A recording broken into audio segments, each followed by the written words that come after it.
Hi guys, I thought I would take a few minutes and tell you what we feed our different animals.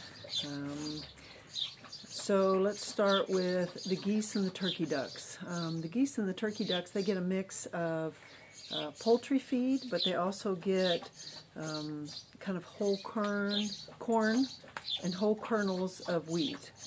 Because for their gullets, they need that to process, and of course sometimes they eat rocks and things like that. We do throw in different grasses and weeds when we're weeding, and give it to them because they do like some of that green stuff. In their enclosure, they tend to stomp everything down, so not much grows there except for the horseradish, which they don't eat. So, when we can bring in some fresh grasses and those kind of things, we feed it to them. But really, the corn and the feed is what they eat the most. Then for our chickens, we have a chicken feed specifically for them. We also mix that with ground up corn and wheat. And then we also give them a mixture that is kind of a calcium mixture, and part of it is eggshells. But our chickens also have free range to our compost pile because they scratch and they dig. So a lot of the compost that goes out there, like the eggshells from the eggs that we get from them, leftover bits of different plants, onions and garlic and those kind of things go out there, and they just scratch around and mix it all up. And occasionally Mark will get out there with the tractor and mix it up. But that's pretty much what they eat. We also throw them some greens. If we've got a bunch maybe around the place that we've raked up from the weed eater, those kind of things. And there's some specific dandelions. Oh, they love those plants. So we give them some of those whenever we get a chance. Our turkeys right now are only eating the specialty food that we've bought for them because they're chicks, and they'll eat this food until they're about 2 months old. And hopefully about that time it's going to be warm enough out, and we will have built some roosting posts for them above the turkey duck nesting boxes.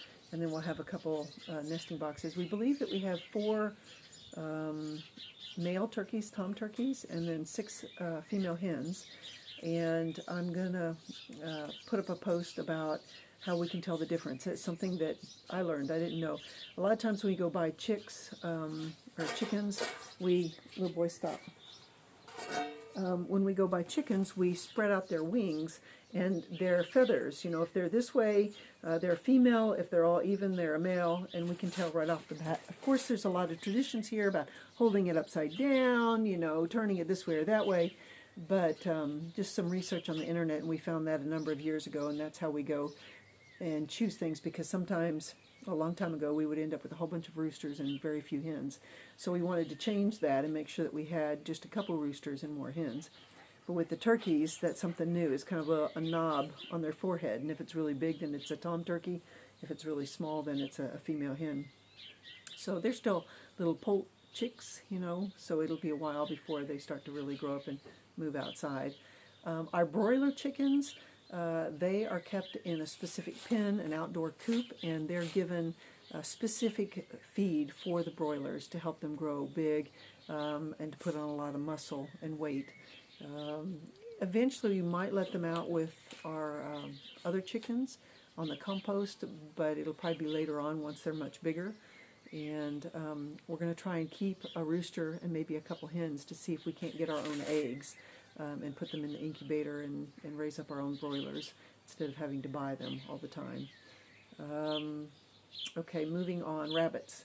Rabbits, we feed them hay during the winter and a specialty food for them.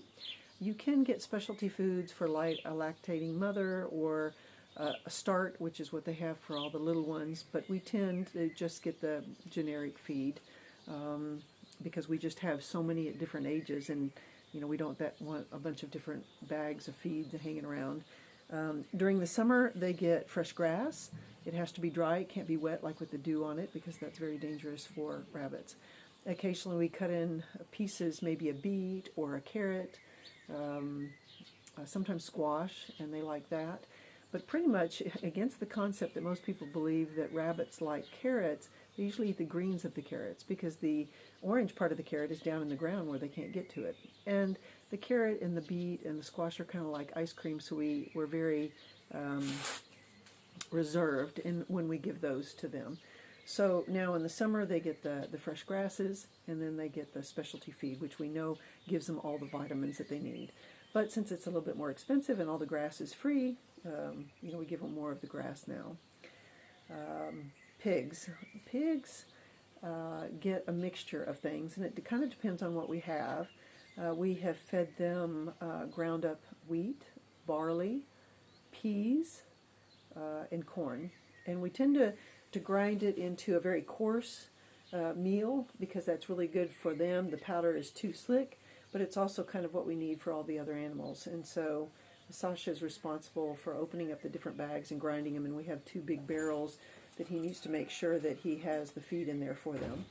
So we usually, right now we're doing kind of these 2 little buckets, so it's probably about 6 cups maybe, around that. And then we throw in another couple cups of cooked potatoes. At the end of winter and as we go into spring and we've planted our potatoes, we still have some left over downstairs in our cellar, but we can't feed them directly to the pigs. We have to cook them because as they age, there's kind of this chemical that builds up in them that can be deadly to a pig. So we have a big, huge pot. Think about Halloween and the witch's cauldron and how big that is. That's kind of the size of the pot that we have. It's 70 liters, but I'm not sure what size that is in gallons. And we cook up the potatoes and kind of mash them, almost overcook them, and then we use that in addition with the grains. Now, as our crops progress, we also start to feed them squash. We have lots of squash that we'll be feeding them, and they love the squash. Near the end of the season, we'll also be feeding them pumpkin, and we grate that up. We have a wet grinder as well as a dry grinder, and we even feed that to some of the chickens and the other birds, just not the rabbits. So a lot of the squash, I would say probably 75% of the squash that we grow in our garden is for the animals. And then at the end of the harvest season, we have the big fodder beets. And some of them can be as big as your head. And we store them up in the cellar and we feed them as well. We grate them up. And so that's got some sugars and some calciums, but we have to make sure that we put grains with it. So for right now, they're eating a mixture of corn and barley that's been ground up with potatoes. And then there's also a plant here. It's a stinging thistle. They call it crapiva. We kind of say crap evil because this plant is unbelievable. Even if you get close to it, it kind of shoots out its thistles on you, and it stings, and it spreads like poison ivy. I have a really bad reaction to it, and so I have to make sure that I really stay away from it, or it leaves me with a red rash and pain and scratching, it being itchy for a number of days, sometimes over a week. But the crapiva, or the stinging thistle, has got a lot of vitamins in it, and they actually use it in a green borscht here, which I was really hesitant to try at first, but of course when it's cooked it loses all its stinging capabilities. But it's really good for the pigs. And so occasionally Sasha will go out and he'll grab a bunch of crapiva, and he's used to it, so he just grabs it with his hands. And boy, I just cringe every time I see him do it because I just think about the pain that it causes me. And then he chops it up, and then we put a little bit in each one of the buckets for each one of the pigs. We mix water in with the pigs, feed, but all the girls in their room, they actually have a water system and a nipple that they can drink on. But in the boar's room, we haven't moved it into there yet for the boar and then one of his sisters, Miss Piggy, in there. The rabbits have little dishes for water. The chickens have big kind of black resin kind of dishes that for the most part they can't flip them over, and they have their water in that. And then for the turkey ducks and the geese, we kind of have a really thick rubber kind of rectangle, all I can think of is the Russian word miska, tub, that we kind of buried halfway down into the ground to give them lots of water.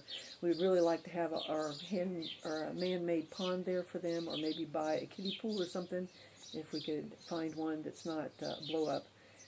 because they really need a lot more of the water. We've looked at buying a couple different houses. Let me pause this until the guys come through.